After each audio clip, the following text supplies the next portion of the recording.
موقفهم قانونيا سليم. كرويا انا كنظن انهم غيتضرروا بشكل كبير، لان 25 يوم حتى يلاه بديتي كتاخذ في الريتم. الوداد، بركان، الجيش وبليز مو اسفي، يعني وحده في الوداد ولا غيتقصاو، وهذا غادي يكون عندهم ريتم. باقي اللاعبين المباريات وغيلعبوا المؤجلات، لان المؤجلات غيتلعبوا في 3 ديال التواريخ، 25 26 في مارس، 28 وفي 1.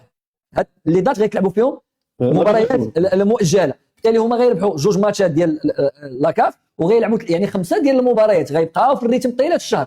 انت ما غتجي فين ترجع، غتلقى راسك يلاه عاوتاني خصك تاخذ الريتم يلاه ترجع، والانديه يلاه رجعوا من التوقف يلاه بداو كياخذوا في الريتم، بمعنى قانونيا راه خداو الحق ديالهم، ولكن رياضيا كنظن ان القرار ما غاديش يكون في الصالح لا ديال المغرب فاسي لا ديال فريق الرجاء الرياضي، لا ديال الانديه اللي غيسرع عليهم هذا القرار هذا، لان كتعرف ملي كتوقف واحد المده طويله كيمشي لك الريتم باش تقلب عليه. غايقولوا حكا غيلعبوا مباريات وديه، ولكن واش المباريات الوديه هي المباريات الرسميه؟ ماشي هي.